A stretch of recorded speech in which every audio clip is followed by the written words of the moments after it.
Bienvenue dans le lieu de confession, by Jimmy Résolution. Ici, lorsque la pluie tombe et que le tonnerre gronde, les voix se libèrent. Les secrets enfouis refont surface. Les vérités que personne n'a jamais osé prononcer trouvent enfin un refuge.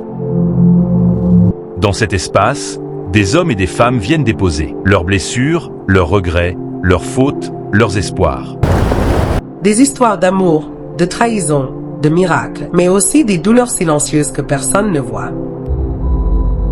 Ici, rien n'est inventé. Chaque mot est réel, chaque émotion est vraie, chaque confession est un morceau de vie livré en toute discrétion.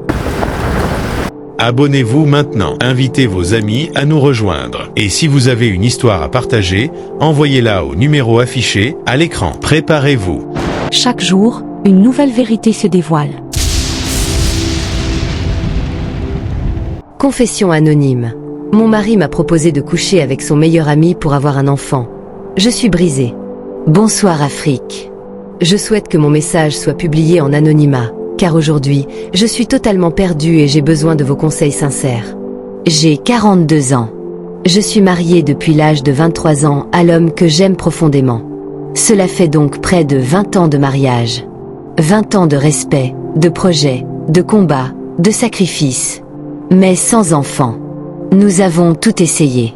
Quand je dis tout, je pèse mes mots. Traitements hormonaux. Inséminations artificielles. FIV. Nous avons voyagé ensemble aux États-Unis, en Espagne, puis jusqu'en Inde, à la recherche d'un miracle, consultant les meilleurs spécialistes. Après de nombreux examens, spermogramme, échographie pelvienne, hystérosalpingographie, le verdict est tombé. Ma fertilité est normale. Mais le sperme de mon mari est atteint d'une oligoasténospermie sévère. Faible concentration, faible mobilité, morphologie anormale. Malgré toutes les tentatives, rien n'a fonctionné. Avec le temps, j'ai appris à vivre avec cette réalité. Mais mon mari, lui, s'est brisé de l'intérieur. Chaque annonce de grossesse autour de nous est pour lui une nouvelle blessure. Chaque bébé croisé dans la rue est un rappel cruel. Il est devenu amer, frustré, silencieux. Il y a quelques semaines, il est venu me parler. Il m'a regardé droit dans les yeux.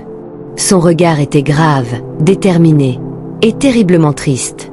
Il m'a dit « Je veux que tu couches avec mon meilleur ami. C'est le seul en qui j'ai confiance. Si tu tombes enceinte de lui, ce sera notre secret à nous trois. Au moins, je pourrais dire que l'enfant est sorti de toi. » J'étais choquée. Son meilleur ami est comme son frère. Un homme que je respecte. Un homme que je n'ai jamais regardé autrement. Au début, son ami a refusé. Mais à force de pression, de discussion, de culpabilisation, mon mari a fini par lui imposer presque cette décision. Moi, je suis là, au milieu de deux hommes, avec mon corps transformé en champ de bataille. J'ai proposé l'adoption. Il a refusé catégoriquement. Il m'a dit qu'il voulait voir mon ventre s'arrondir, sentir un bébé naître de notre union, même si ce n'est pas son sang. Depuis, il me fait du chantage émotionnel. Il pleure, il supplie, et parfois, il me menace de divorce si je refuse. Je suis déchirée. Dois-je dire oui par amour? Mais à quel prix? Celui de ma dignité? De ma paix intérieure? De mon respect pour moi-même? Ou dois-je refuser et risquer de perdre l'homme avec qui j'ai partagé toute ma vie d'adulte? Aujourd'hui, je ne sais plus qui je suis. Je ne sais plus ce qui est juste. Je ne sais plus ce que l'amour exige vraiment. J'attends vos conseils. Votre avis compte. Que feriez-vous à sa place? Est-ce de l'amour ou une pression inacceptable? Jusqu'où peut-on aller pour sauver un mariage? Laissez vos conseils en commentaire, sans jugement. Vos paroles peuvent éclairer une âme perdue. Abonnez-vous au lieu de confession pour découvrir des histoires vraies, profondes et humaines. Ici, on écoute, on conseille, on respecte. Sita ogano mbiendate atinene.